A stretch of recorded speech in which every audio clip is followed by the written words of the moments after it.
మన ప్రభువును రక్షకుడైన యేసుక్రీస్తు శుభనామమున వందనాలు. ప్రియదేవుని సంగమా, ప్రియదేవుని బిడ్డలారా, మరి ఉదయకాల సమయం దేవుని వాక్యాన్ని ధ్యానించుకోవడానికి ముందుగా ప్రార్థన చేసుకుందాం. ప్రార్థన.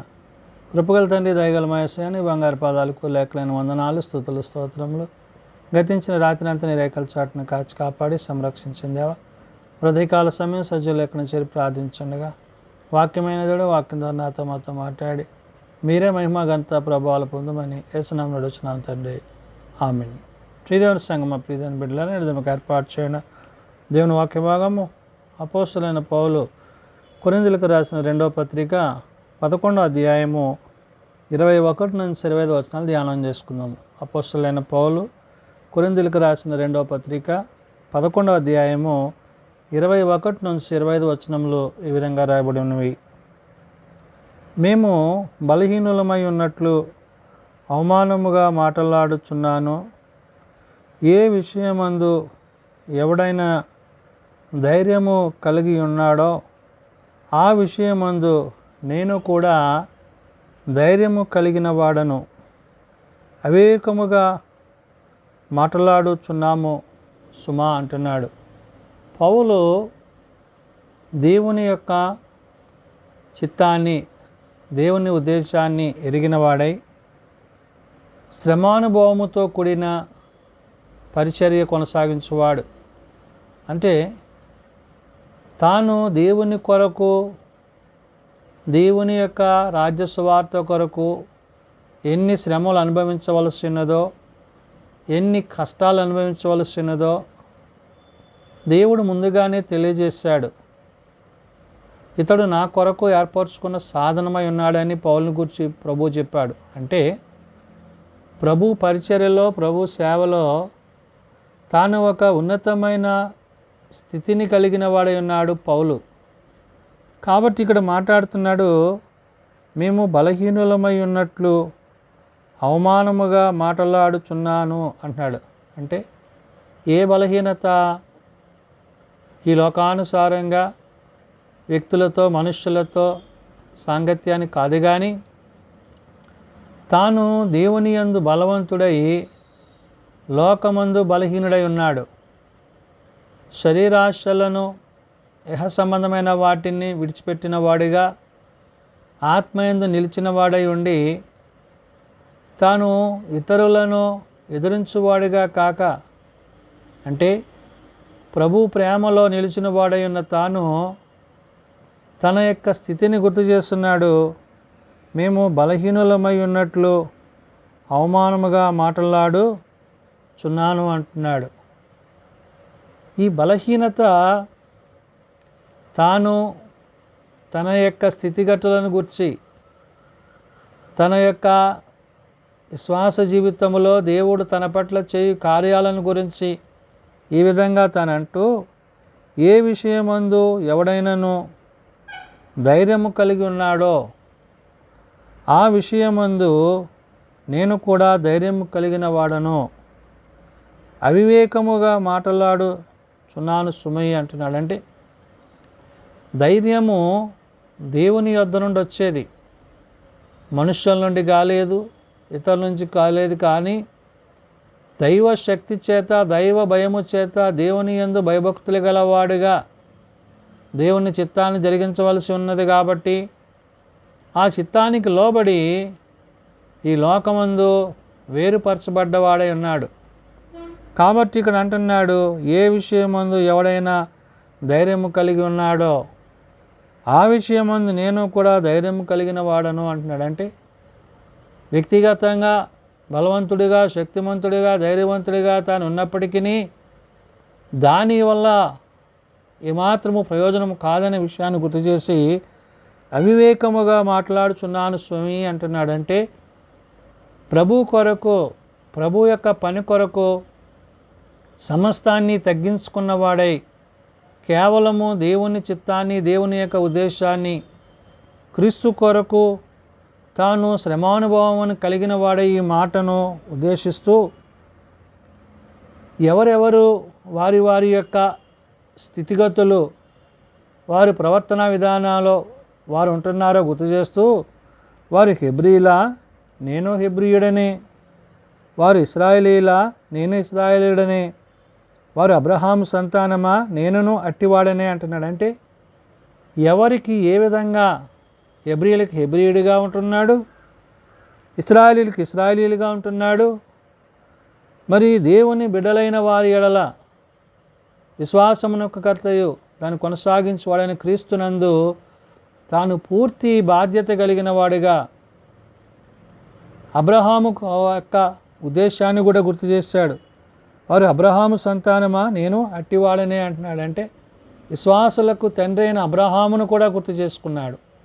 అంటే ప్రభు నిమిత్తము, ప్రభు పని నిమిత్తము తాను ఏదైతే చేయని ఉద్దేశించాడో దాన్ని చేయక కేవలము ఆత్మానుసారంగా తన వ్యక్తిగతమైన జీవితాలను పక్కన పెట్టి, తన బలాన్ని పక్కన పెట్టి, తన శక్తిని పక్కన పెట్టి కేవలము క్రీస్తుని బట్టి, క్రీస్తు ఆత్మను బట్టి, పరిశుద్ధాత్మ యొక్క సహాయము చేత ఈ మాటలను తెలియజేస్తున్నాడు.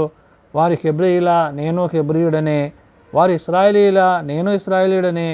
వారు అబ్రహాము సంతానమా, నేను అబ్రహామును అట్టివాడనే అంటున్నాడు. అంటే వారి వారి స్థితిగతులను బట్టి వారి మధ్య దేవుని యొక్క పరిచర్యను చేయువాడై ఉన్నాడు. వారికి అర్థమయ్యే రీతిగా వారితో మమేకమై ప్రభు ప్రేమను పంచుకున్నవాడై ఉన్నాడు. కాబట్టి వారు క్రీస్తు పరిచారకుల వెర్రివాని వలె మాట్లాడుచున్నాను. నేను మరీ ఎక్కువగా క్రీస్తు పరిచారకుడను, మరీ విశేషముగా ప్రయాసపడితిని. మరి అనేక పర్యాయములు చెరసాలలో ఉంటిని, అపరిమితముగా దెబ్బలు తింటిని, అనేక మారులో ప్రాణాపాయములలో ఉంటిని అంటున్నాడు. అంటే క్రీస్తు కొరకు, క్రీస్తు యొక్క పరిచర్య కొరకు తాను ఎన్ని శ్రమలు అనుభవించవలసి వచ్చిందో అన్ని శ్రమలు, అందుకనే శ్రమానుభవాన్ని కలిగిన వాడిగా పౌలుని ఇక్కడ మనం చూడగలం. అంటే ప్రభు కొరకు తను ఎంతమంది ఎన్ని రకాలుగా హింసించినా, వేధించినా, బాధ పెట్టినా కానీ తిరగబాటు చేయలేదు, కానీ దాన్ని సహించిన వాడిగా, దాన్ని భరించిన వాడిగా ఉన్నాడు. కాబట్టి వారు క్రీస్తు పరిచారకుల వెర్రివాని వలె మాట్లాడుచున్నాను. నేను మరీ ఎక్కువగా క్రీస్తు పరిచారకుడు అంటున్నాడు. అంటే వాళ్ళకంటే ఎక్కువ నేను ప్రభు కొరకు పనిచేశాను, పరిచర్య చేశాను, ప్రభు చిత్తాన్ని జరిగించాను అంటూ మరీ విశేషముగా ప్రయాసపడితిని అంటున్నాడు. విశేషముగా ప్రయాస అంటే తను తాను పూర్తిగా తగ్గించుకొని కేవలము ప్రభువును మాత్రమే తాను ప్రత్యక్షపరచువాడై ఉన్నాడు.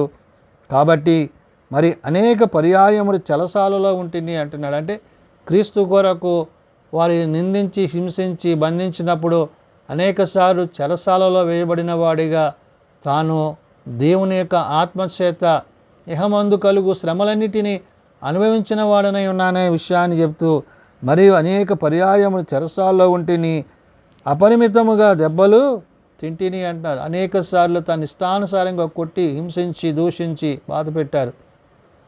ఇవన్నీ కూడా పౌలు సహించడానికి కారణం ఏంటంటే క్రీస్తు యొక్క ప్రేమ, క్రీస్తు యొక్క కృపై ఉన్నదనే విషయాన్ని చెప్తూ, అపరిమితముగా దెబ్బలు తింటుని, అనేక మారులు ప్రాణాపాయములో ఉంటిని అంటున్నాడు. అంటే మరణస్థితికి, మరణానికి దగ్గరికి వెళ్ళి తిరిగి వచ్చిన అనుభవాన్ని కూడా తాను చూచిన వాడననే విషయాన్ని పౌలు గుర్తు చేయొచ్చు. యూదుల చేత 5 మారులు 1 తక్కువ 40 దెబ్బలు తింటిని అంటున్నాడు. అంటే 39 సార్లు ఆ విధంగా దెబ్బలు తింటూ, అలాగ 5 సార్లు 5 పర్యాయాలు తాను గాయపరచబడ్డవాడు, తన శరీరాన్ని గాయానికి అప్పజెప్పుకున్నాడు. కేవలము ప్రభువుని బట్టి, పరిచర్యను బట్టి, శ్రమానుభవాన్ని బట్టి, క్రీస్తు కొరకు తాను ఎంతగా నలగగొట్టబడి ఉన్నాడో పౌలు ఇక్కడ గుర్తు చేస్తున్నాడు. యూదుల చేత 5 మార్లు 1 తక్కువ 40 దెబ్బలు తింటిని, 3 మారు బెత్తములతో కొట్టబడి తిని, ఒకసారి రాళ్లతో కొట్టబడి తిని, 3 మారు వాడ పగిలి శ్రమపడి తిని, ఒక రాత్రింబగళ్ళు సముద్రములో గడిపి తిని అన్నాడు. అంటే ఎంత భయంకరమైన, వేదనకరమైన, మరణకరమైన పరిస్థితులు తన చుట్టూ ఉన్నప్పటికీ ఏనాడు కూడా ప్రభు ప్రేమను తాను విడిచినవాడు కాదు. అంటే క్రీస్తు ప్రేమలో, క్రీస్తు దయలో, క్రీస్తు కృపలో ఇవన్నీ కూడా తాను అనుభవించడానికి సిద్ధపడ్డాడు. ఎందుకంటే ప్రభు ప్రేమ అంతగా తనని ఉన్నతమైన స్థితిలోనికి నడిపించింది. కాబట్టి నేడు కొరింథీ సంఘానికి తాను పత్రిక రాస్తూ శ్రమానుభవములో యహలోకమందు మనకు కలిగే శ్రమల యందు మనం అధైర్యపడక దేవుని చిత్తానికి, దేవుని ఉద్దేశానికి లోబడిన వారమై ప్రభువును బట్టి, పరిశుద్ధాత్మను బట్టి రాబోయే దినాలలో దేవుడు అనుగ్రహించు ఆ యొక్క మహిమ కలిగిన ఉన్నతమైన స్థానములో ప్రభుతో, పరిశుద్ధాత్మతో మరి పౌలు సెలవిచ్చినట్లుగా అట్టి శ్రమానుభవం కలిగిన సేవకులుగా, విశ్వాసులుగా, దేవుని బిడలుగా మనం ఉండాలని ఉదయకాల సమయమున భక్తుడైన పౌలు తెలియజేస్తున్న మాటలు. ప్రార్థన చేసుకుందాం.